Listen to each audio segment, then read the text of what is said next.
A record of Buddhist kingdoms is more than a travel diary. It is a sacred bridge between worlds, written by a man who walked thousands of miles for truth.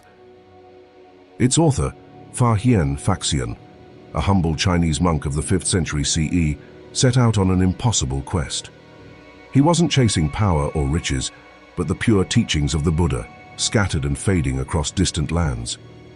At nearly 60 years old, when most would seek rest, Fa Hien left his home in Chang'an, modern Xi'an, determined to reach India, the holy land of Buddhism. What he would endure and record became one of history's greatest travelogues.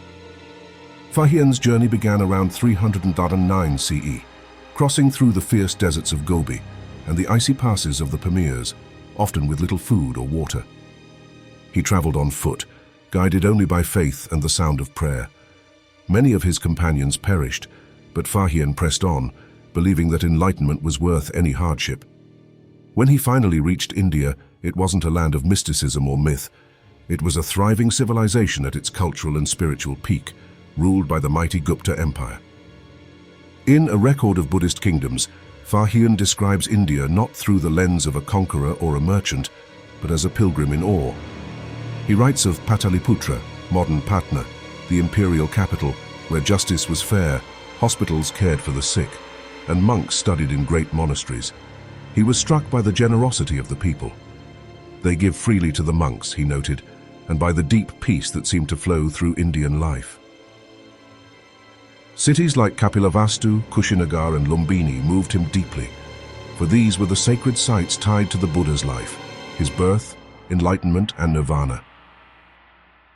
Fa Hien spent years gathering Buddhist scriptures, especially the Vinaya Pitaka, which detailed the monastic code of conduct. In a time before printing, such texts were treasures beyond measure. He meticulously copied them, learned Sanskrit and Pali to understand them, and prayed that these teachings could rejuvenate Buddhism back home in China. He stayed in Indian monasteries, observed rituals, and recorded the social and moral fabric of the people, a glimpse of India's golden age. His writings also mentioned the diversity of faiths he encountered, Buddhists, Brahmins, Jains, all coexisting under a shared sky of tolerance and respect. The return journey was no less perilous. Fa Hien sailed from Tamalipti, near modern Bengal, to Sri Lanka, and from there across storm-tossed seas back to China. His ship was nearly destroyed by typhoons, and he was stranded on islands for months, yet he never lost sight of his mission.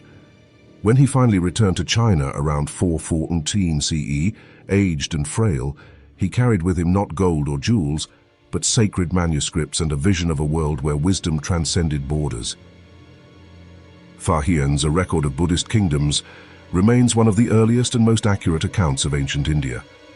It painted a vivid picture for the Chinese world, of a land where compassion ruled, learning flourished, and spirituality shaped everyday life. His words inspired generations of monks and travelers, including later pilgrims like Xuanzang, to follow the same sacred path. More than 15 centuries later, Fa Hien's record still glows with quiet wonder. It is not just a chronicle of temples and kings, it is a testament to faith, endurance, and the eternal human hunger for truth. Through deserts, mountains, and seas, an old monk carried the light of India to the east, and in doing so, ensured that the Buddha's wisdom would echo across Asia for all time.